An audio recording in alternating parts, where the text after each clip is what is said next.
Jaya Radha Madhava Kunjabi Hari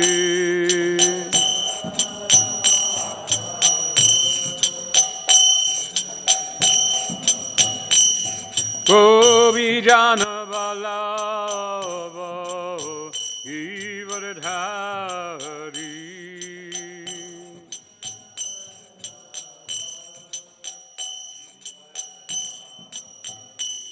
Gopi Jana Vallabha Giridhari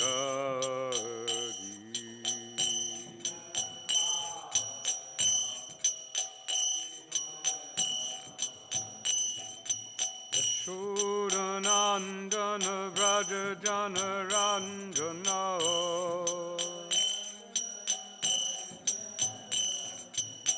Yashodanandana Vraja Jana Ranjana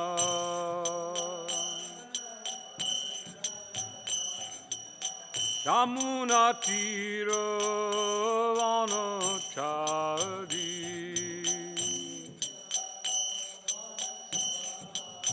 Yamuna Tira Vanachari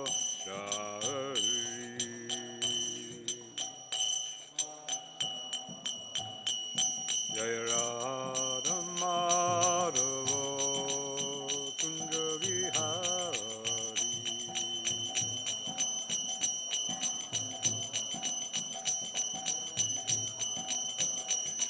Jaya Radha Madhava Kunja Vihari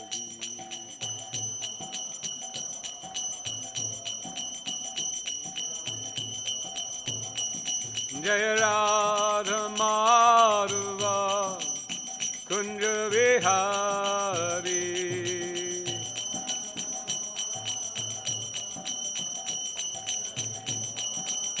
Jaya Radha Madhava Kunja Vihari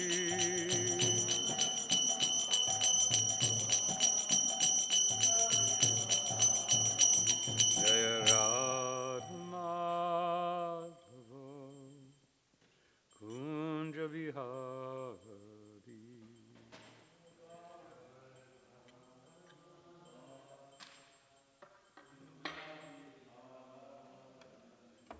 Jai Om Vishnupada Paramahansa Parivajikacharya Ashtatera Sata Shri Srimad Chidananda Goswami Shilesi Bhaktivedanta Swami Srila Prabhupada Ki Jai Jai Om Vishnupada Paramahansa Parivajikacharya Ashtatera Sata Shri Srimad Srila Bhaktisiddhanta Saraswati Thakur Srila Prabhupada Ki Jai Ananta Koti Vaishnava Vrindi Ki Jai ISKCON Founder Acharya Srila Prabhupada Ki Jai Namacharya Srila Haridas Thakur Ki Jai Prem Se Kaho Shri Krishna Chaitanya Prabhu Nityananda Shri Advaita Gadadhar Shivasadi Gaura Bhaktivinoda Ki Jai Shri Shri Radha Krishna Gopa Govinath Shyama Kunda Radha Kunda Giri Govardhan Ki Jai Shri Vrindavan Dham Ki Jai Shri Mayapur Dham Ki Jai Ganga Mai Ki Jai Jamuna Mai Ki Jai Tulsi Maharani Ki Jai Bhakti Devi Ki Jai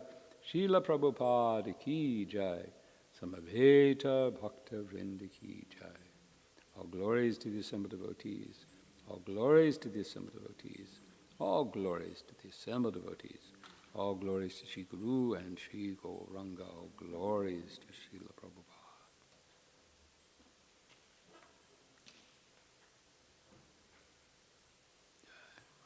Om Namo Bhagavate Vasudevaya. Om Namo Bhagavate Vasudevaya. Om Namo Bhagavate Vasudevaya.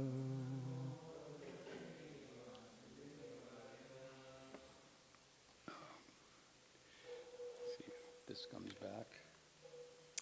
So we're reading from, let's see, hopefully this is going to work.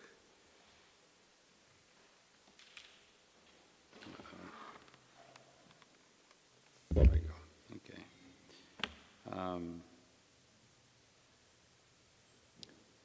from the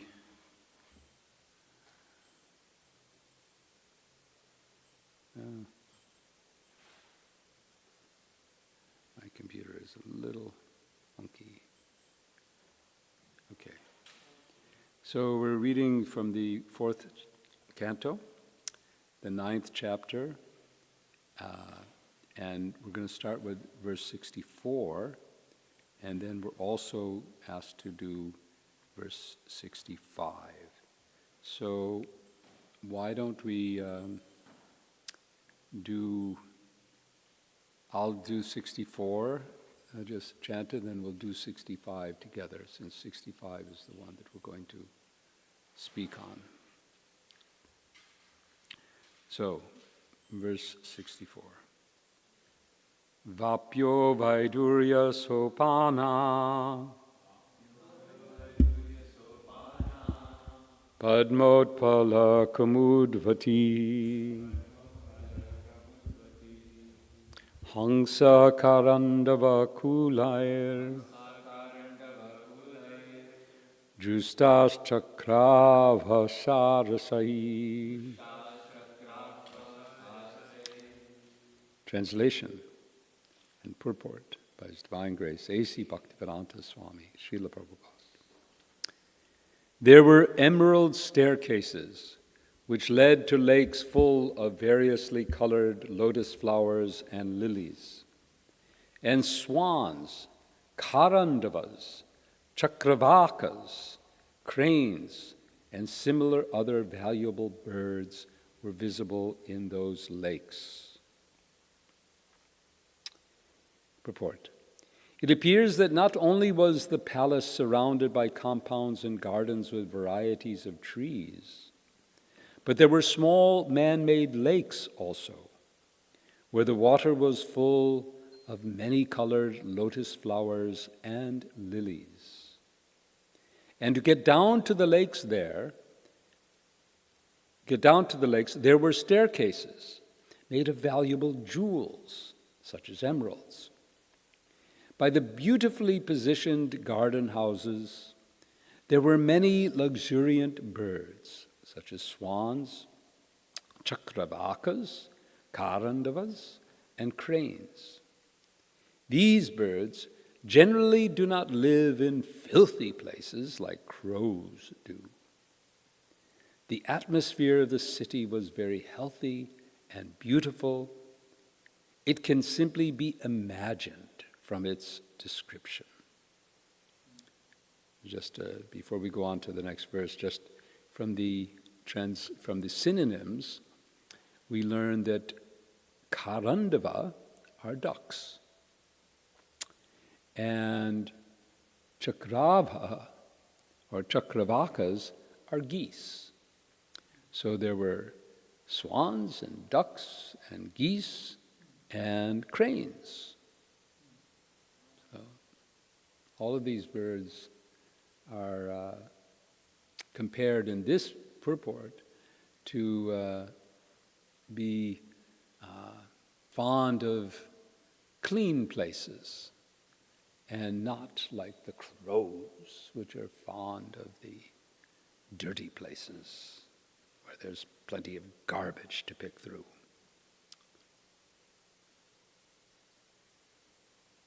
So now we'll go and we'll do 64 together.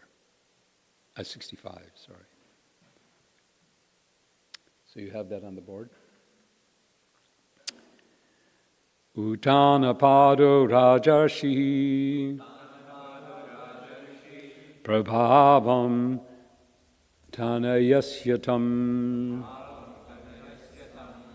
Shrutva Drishtvad Bhutatmam Prabhede Vishmayam Param Uttanapado Rajarshi Prabhavam Tanayasyatam Shrutva Drishtvad Bhutatmam Mam Prabhede Vishmayam Param Uttanapado Rajarshi Prabhavam Tanayasyatam Srutva Drishtvad Bhutatamam Prapede Vishmayam Param. Others? Uttanapado Rajarshi Prabhavam Taniyasyatam Shrutva Drishtvad Bhutatamam Prapede Vishmayam Param. Uttanapado Rajarshi Prabhavam Taniyasyatam Shrutva Drishtvad Bhutatamam Prapede Vishmayam Param. Uttanapado Rajarshi Prabhavam Tanayasyatam Shrutva Drishtvad Bhutatamam Prapede Vishmayam Param. Synonyms. Uttanapadaha, King Uttanapad. Raja Rishi, great saintly king. Prabhavam, influence. Taniyasya, of his son. Tam, that. Shrutva, hearing. Drishtva, seeing. Adbhuta, wonderful. Tamam, in the superlative degree. Prapede, happily felt. Vishmayam, wonder. Param, supreme. Translation, purport by Srila Prabhupada. The saintly king Uttanapad, hearing of the glorious deeds of Dhruva Maharaj, and personally seeing also how influential and great he was, felt very satisfied. For Dhruva's activities were wonderful to the supreme degree. Purport. When Dhruva Maharaj was in the forest executing his austerities, his father Uttanapad heard everything about his very wonderful activities. Although Dhruva Maharaj was the son of a king and was only 5 years old, he went to the forest and executed devotional service under strict austerity.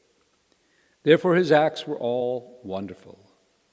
And when he came back home, naturally, because of his spiritual qualifications, he became very popular amongst the citizens. He must have performed many wonderful activities by the grace of the Lord. No one is more satisfied than the father of a person who is credited with glorious activities. Maharaj Uttanapad was not an ordinary king. He was a Rajarshi, a saintly king. Formerly, this earth was ruled by one saintly king only. Kings were trained to become saintly. Therefore, they had no other concern than the welfare of the citizens. These saintly kings were properly trained. And as mentioned in Bhagavad Gita also, the science of God, or the yoga system of devotional service known as Bhagavad Gita, was spoken to the saintly king of the sun planet, and gradually it descended through the Kshatriya kings who were generated from the sun and the moon. If the head of the government is saintly, certainly the citizens become saintly, and they are very happy because both their spiritual and physical needs and hankerings are satisfied. Homa Ginatam Dasya Gananjana Sakaya Chakshum Militam Jena Tasmai Sri Gurave Namaha Mukham Karoti Vachalam Bangu Langaya Te Girim Jad Kripa Tamaham Bande Sri Guru Dinatarinam Paramananda Madhavam Sri Chaitanya Ishwaram. Hare Krishna. This verse, the word that I'd like to focus on, which Srila Prabhupada also speaks about, is Rajarshi. This concept of a Rajarshi is perhaps a bit foreign to us today. We find that it is somewhat unusual that the leaders of any country in today's world are exhibiting saintly behavior in their personality. The Bhagavad Gita describes what Srila Prabhupada is mentioning here in verse 321. Yad yad acharati shreshtas tad evetaro janaha sayat pramanam kurute lokas tad anuvartate. Translate Prabhupada's translation. Whatever action a great man performs, common men follow, and whatever standards he sets by exemplary acts, all the world pursues.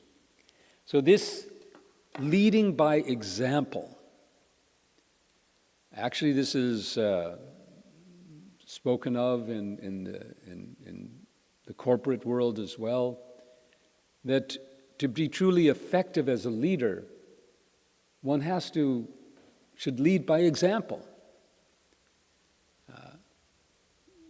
Some of the ways that a leader can lead by example are that they begin by being very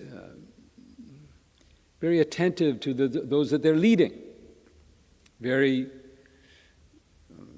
open and communicative and listening.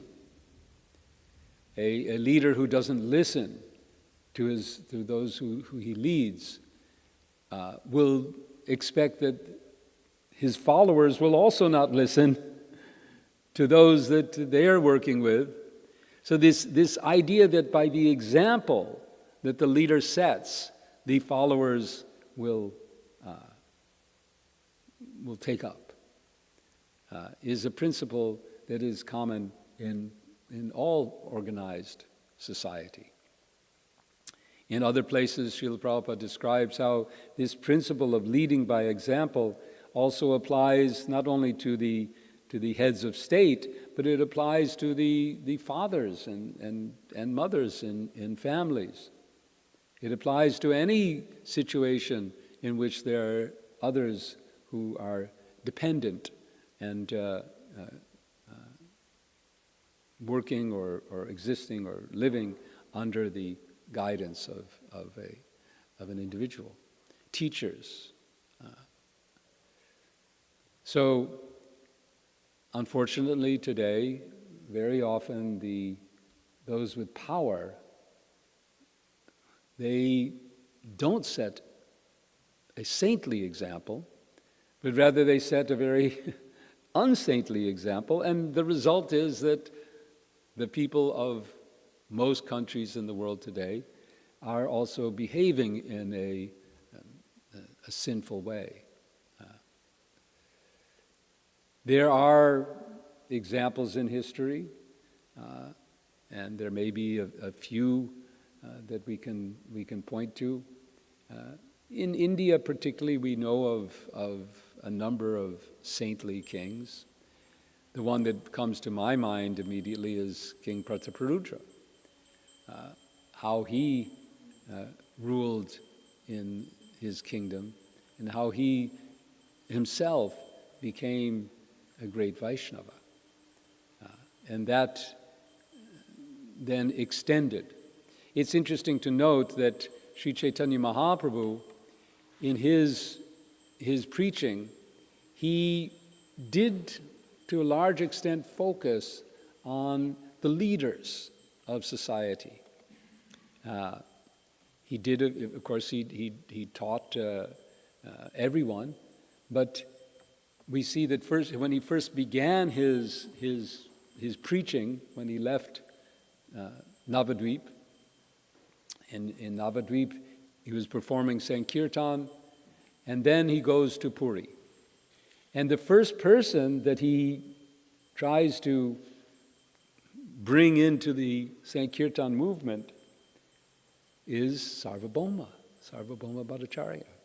Now Sarvabhauma Bhattacharya is the leader. He's the Raj Guru. He is the considered to be practically the leading scholar of the day. He originally was in Navadvip, and before the appearance of Mahaprabhu, he left and went to Puri. But when he was in Navadvip, he founded a whole school, a Navanyaya, of the Nyaya being the school of logic. He was considered to be the eminent scholar and pundit of the day. And he was the guru to the king. So, and beginning there, Chaitanya Mahaprabhu understood that if he were to take up the Sankirtan movement, then by his example, it would be much easier for the common citizens, the common people of the area to follow. Similarly, we find that that as he progresses through South India, he meets with various other leading members of society, and he ultimately comes to Varanasi, and he meets the leader of the Mayavadis in order to Prakashananda Saraswati. And thus, by bringing Prakashananda Saraswati into the fold, a whole other wave of influence is done. Today we have that term of influencers, right? That people who are on social media and so on, they have become known as social media influencers. And they say things and people follow. Now, they not only follow what they say, but they follow their example. If they buy something, they go out and buy that thing. If they behave they like a certain kind of music, they listen to that music. Sometimes this works in extraordinary ways for our movement, and it's something that is now being more explored by the devotees. Just yesterday, they had a conference in Delhi called the Content Creators Summit, and they brought together devotees and professionals and so on who are in this field to explore how can we use this phenomena of social media influencing to spread good values. Because the opposite is going on.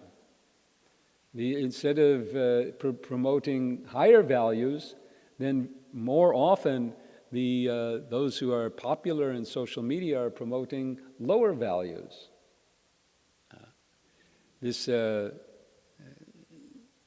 Or at least in between.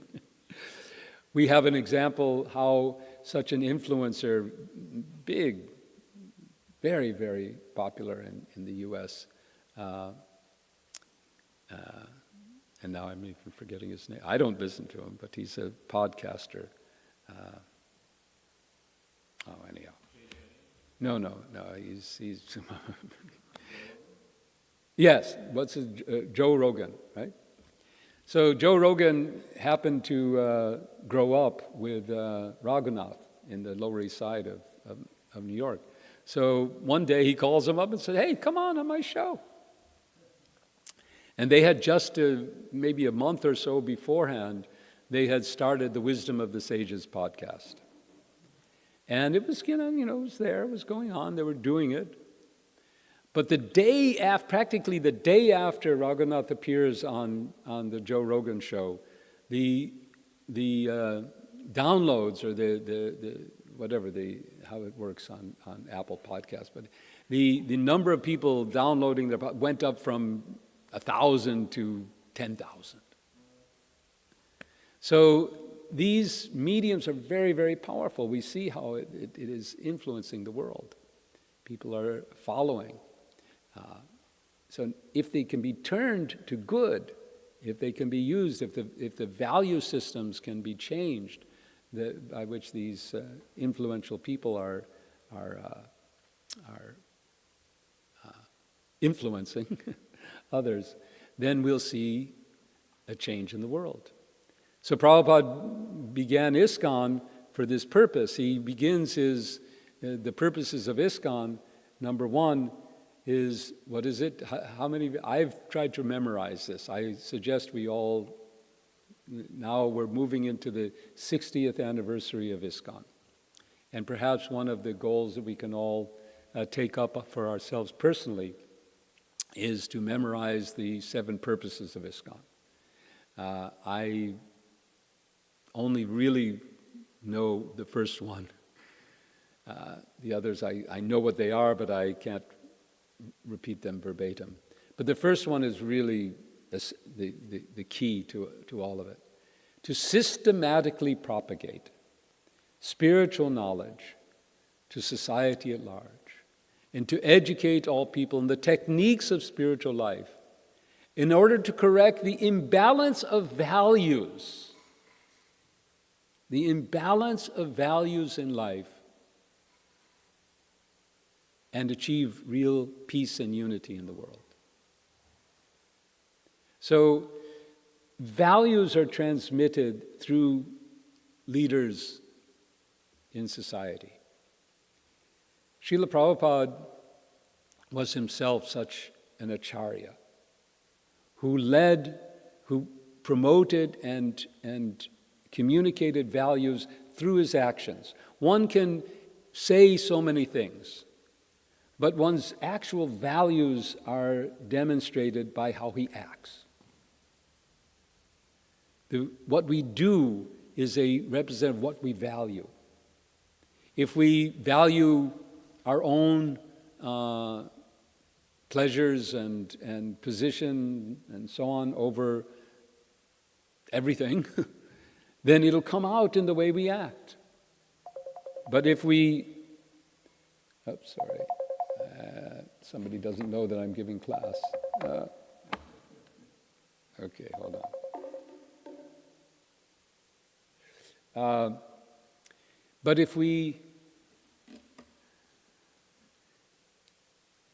if our values are consistent with the philosophy that we have, that will come out through our actions.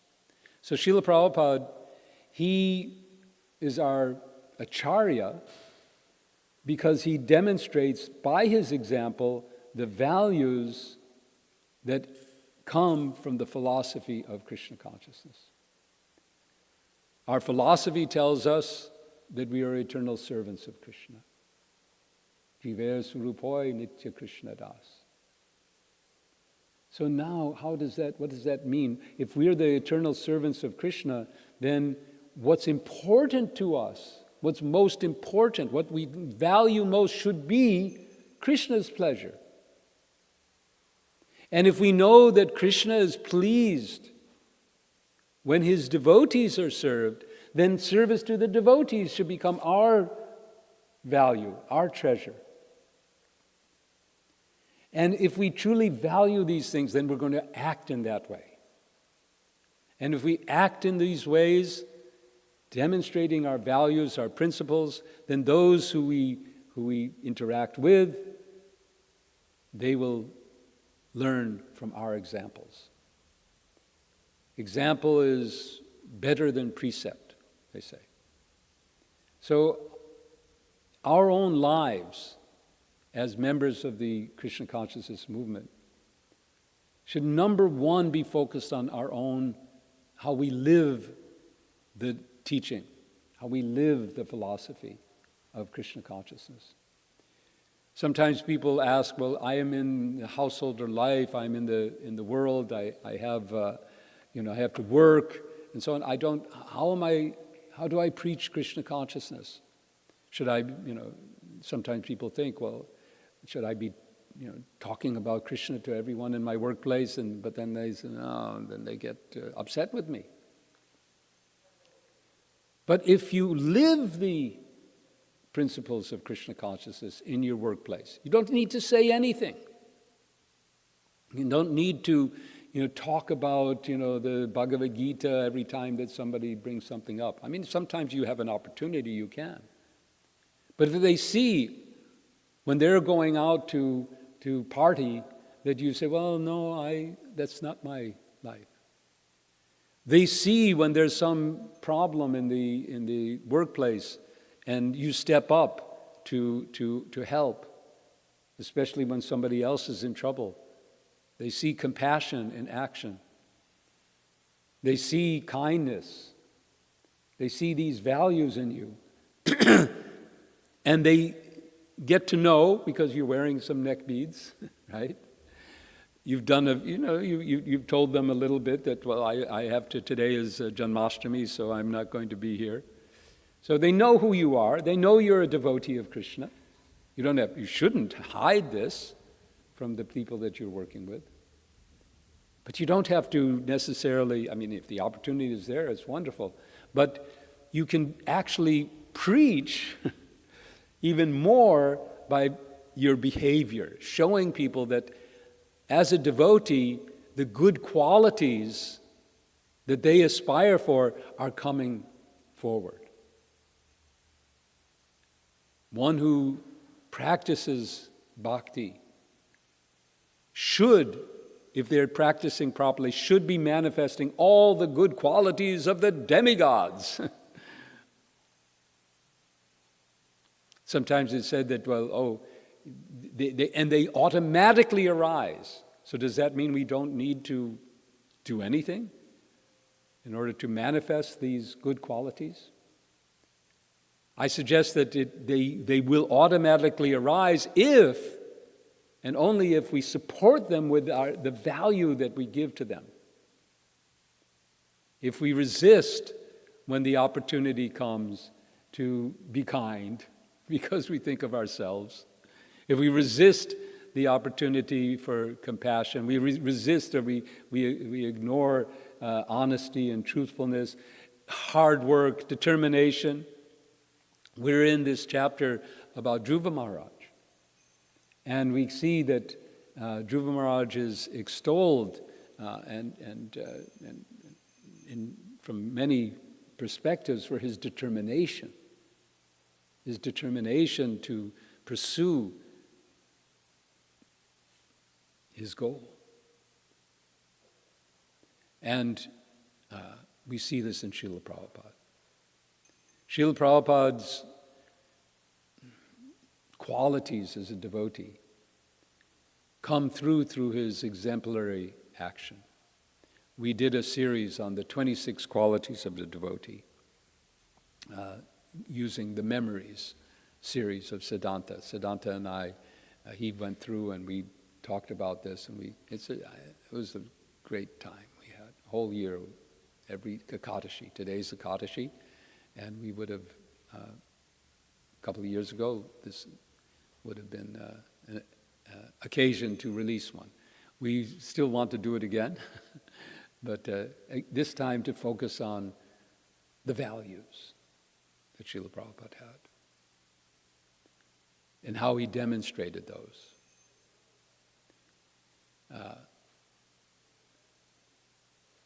But all these, the qualities that Srila Prabhupada had demonstrated, of the 26 qualities, we can see these throughout his life. And this is what it means to be an acharya, because you're teaching by your examples. Now, In our society, we have, you could say, the primary legacy of Srila Prabhupada, his teaching through his books. His books contain the philosophy and the knowledge that we need in order to understand who we are, understand who is Krishna, understand this world. But it's through seeing and observing his life as a devotee that we can imbibe the values that we need to have in order to realize those teachings.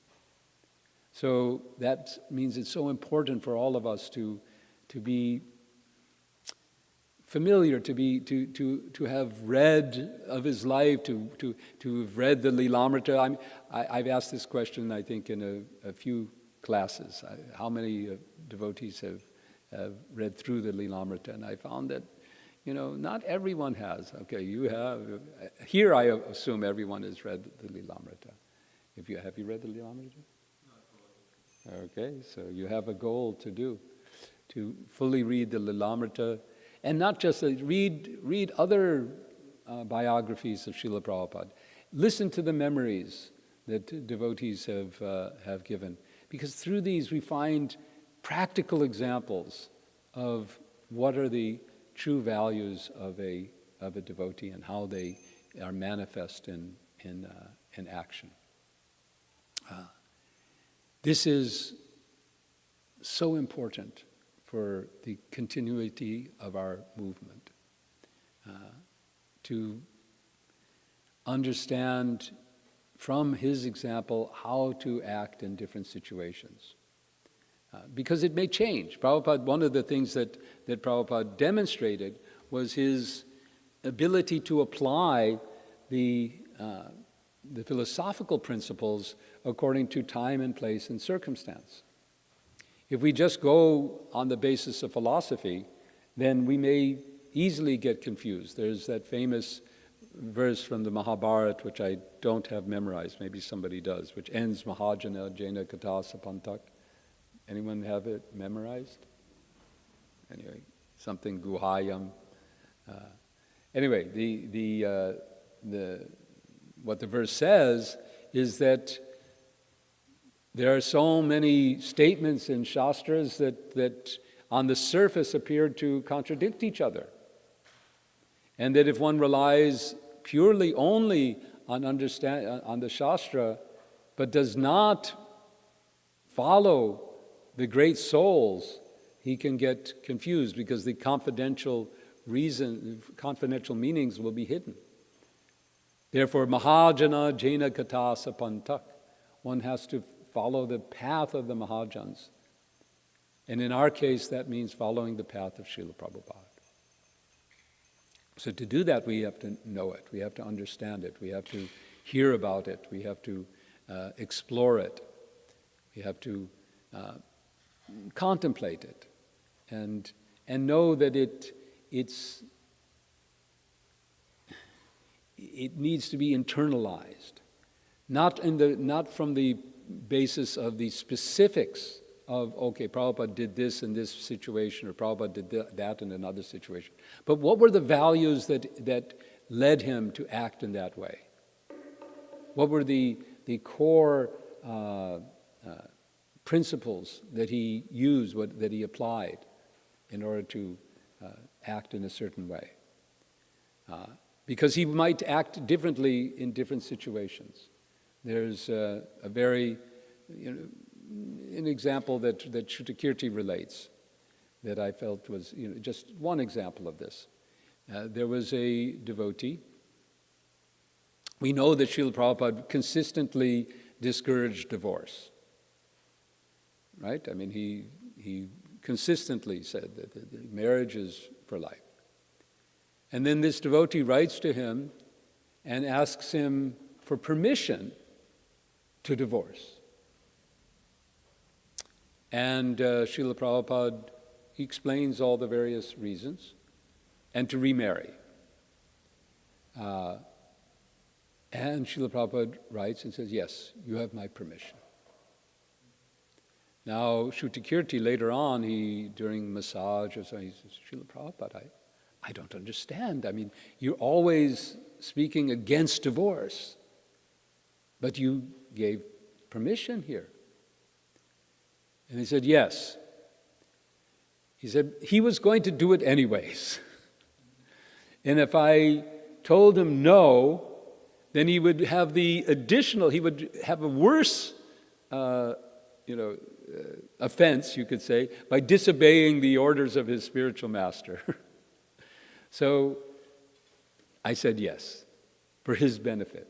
So you can see this is Prabhupada's compassion at work, his valuing the spiritual life of his disciple above and beyond the rules and regulations. And there are many such instances of this. How Srila Prabhupada placed the value of leading devotees further, keeping them in devotional service, giving them facility, bringing them forward. He adjusted so many different things in our society that from other person's point of view, these women having a brahmacharini ashram and various things that he did on the basis of two values, I could say.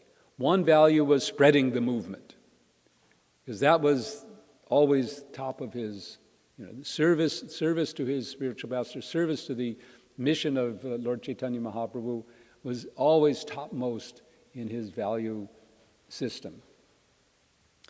And along with that was service to the devotees, encouraging the devotees, giving them, setting the example of compassionate leadership with heart, not by power or force, but with heart.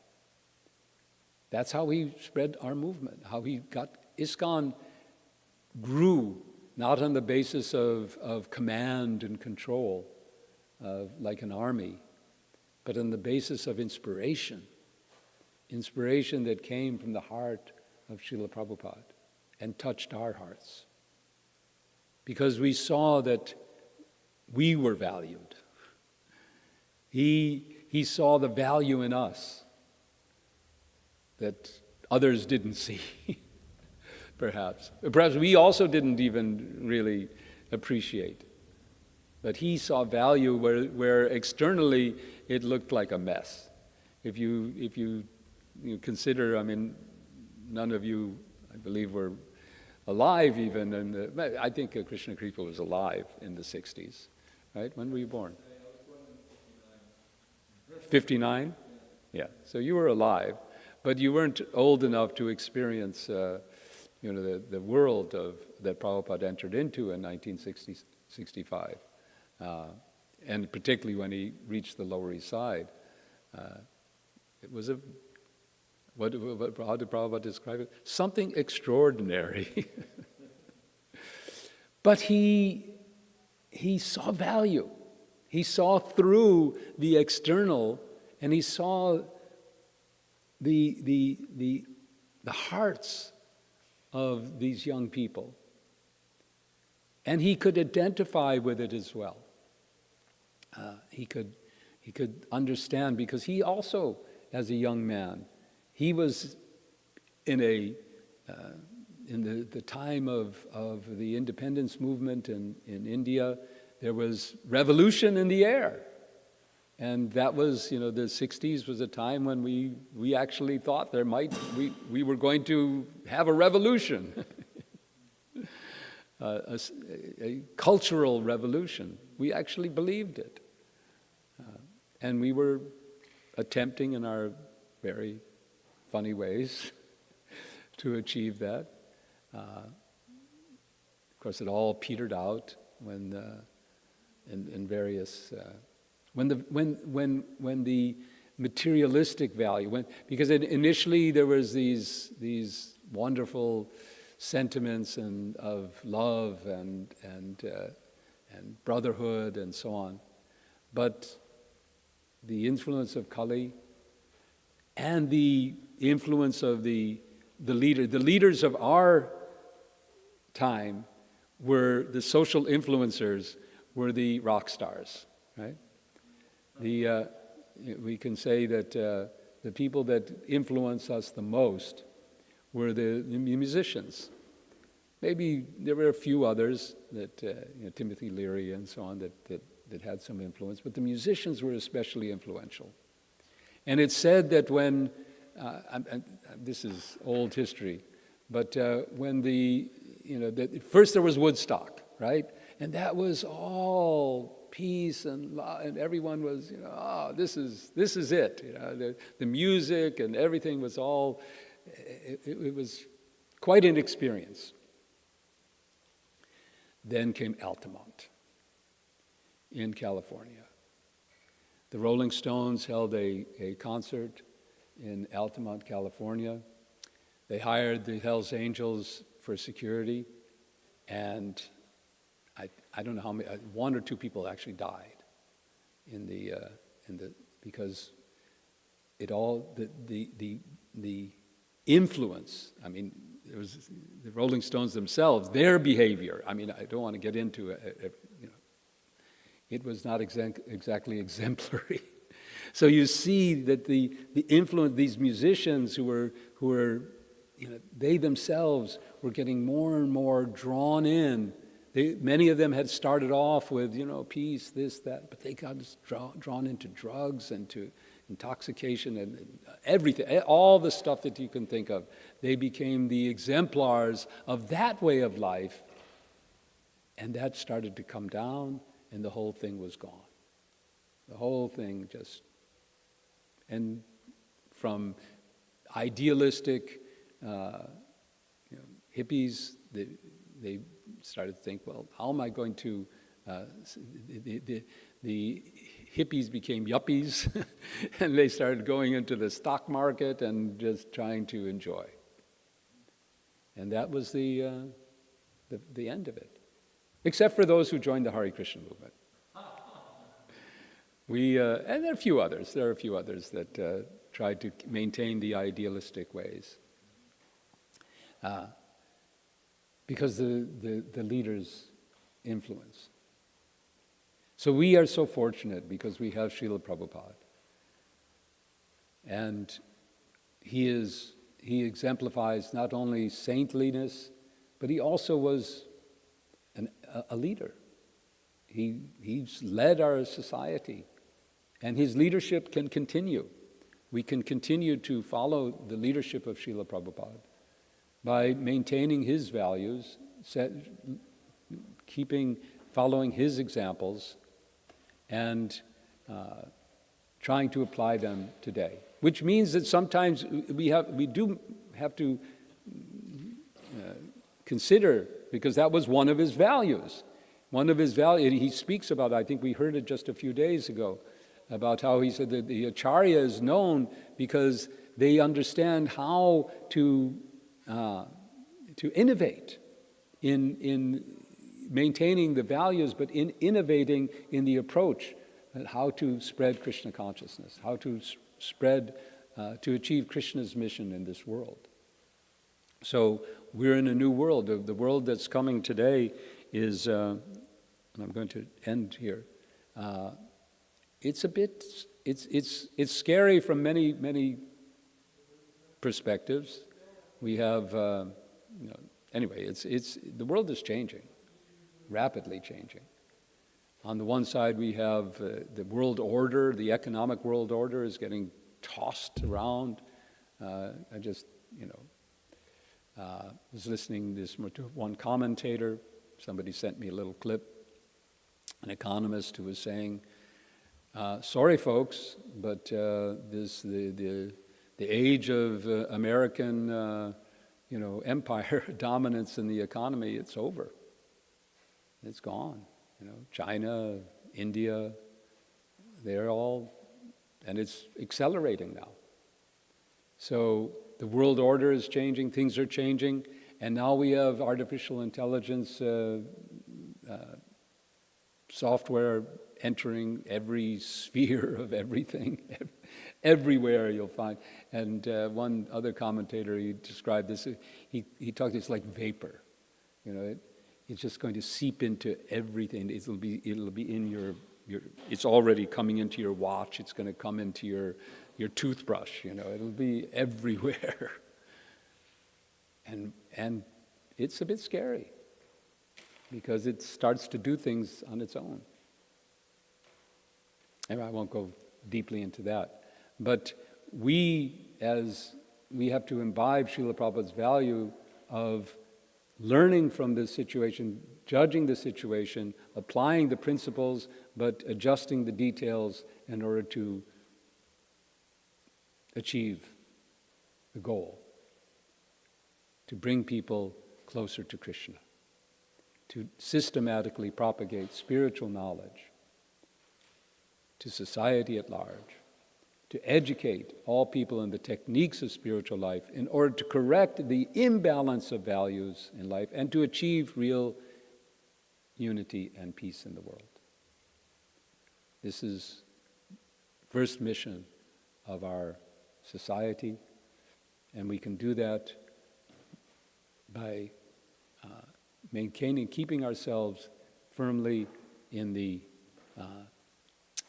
ranks of Srila Prabhupada's followers, understanding his teaching, not only in the words, but also in his example. Jai Srila Prabhupada. Hare Krishna. So we have some time for some questions and comments. We actually have a lot of time because we're not having breakfast. But I'm sure everyone has services too. But if anyone has any comments or questions, then we would be happy to hear them. Hare Krishna. Otherwise, we will end here and we can...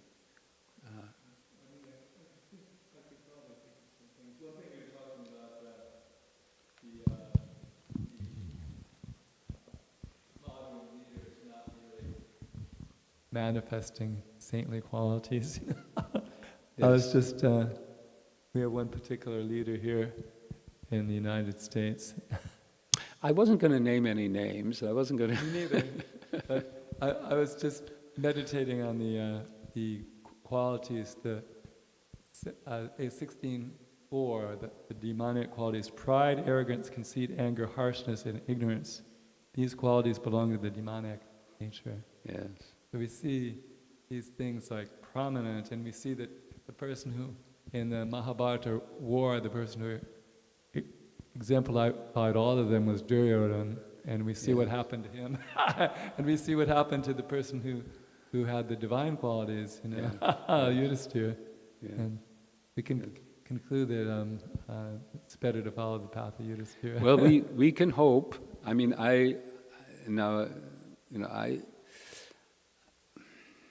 again, some people will, say that this is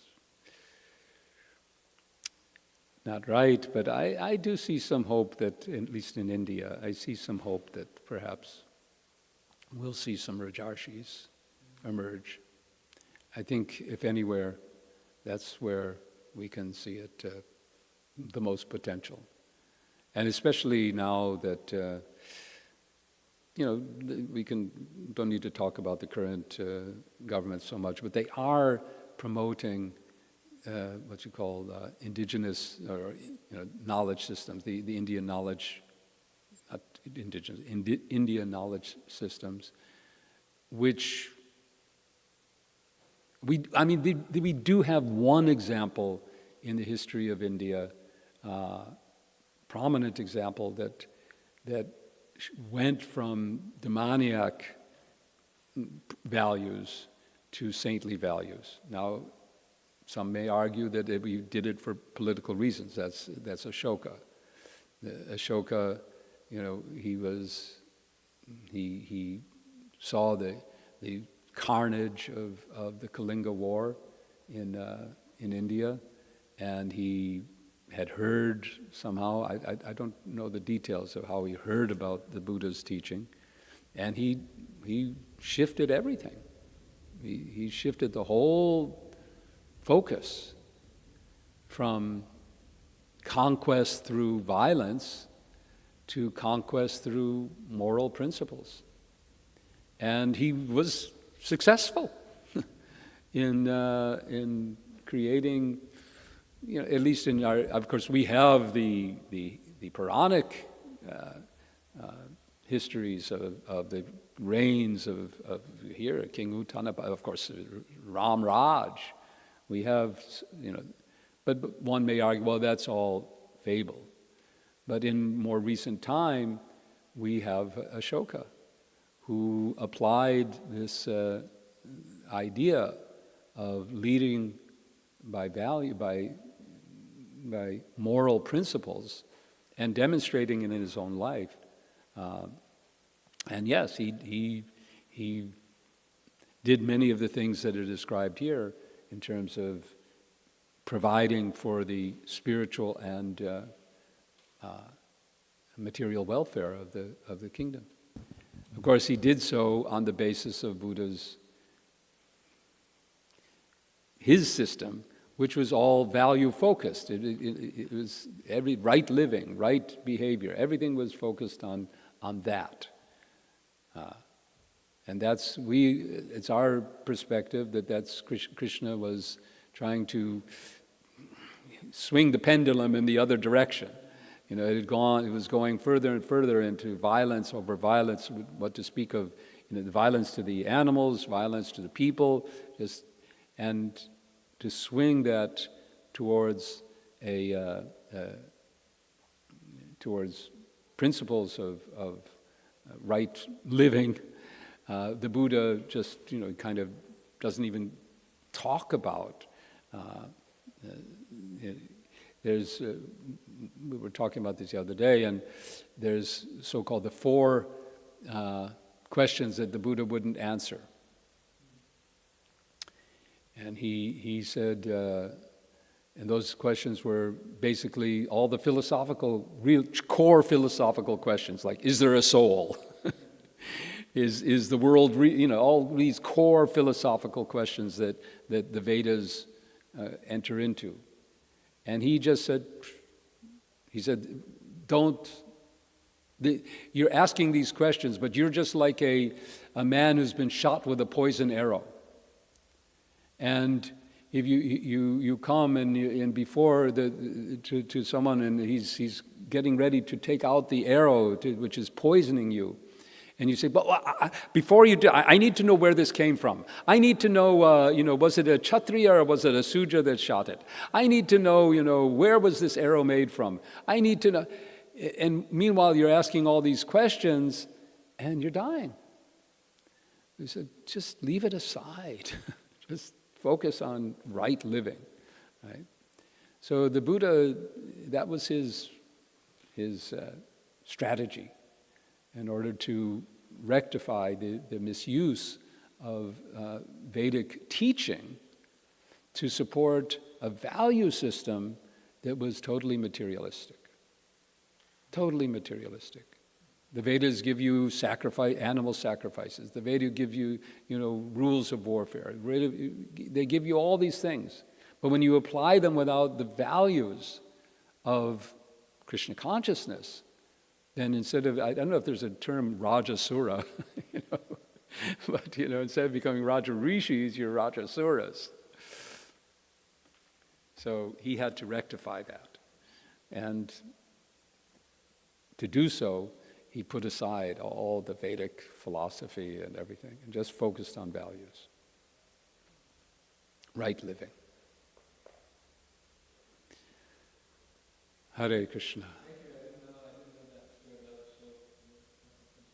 Yeah. Yeah. Thank you very much. Hare Krishna. Jai.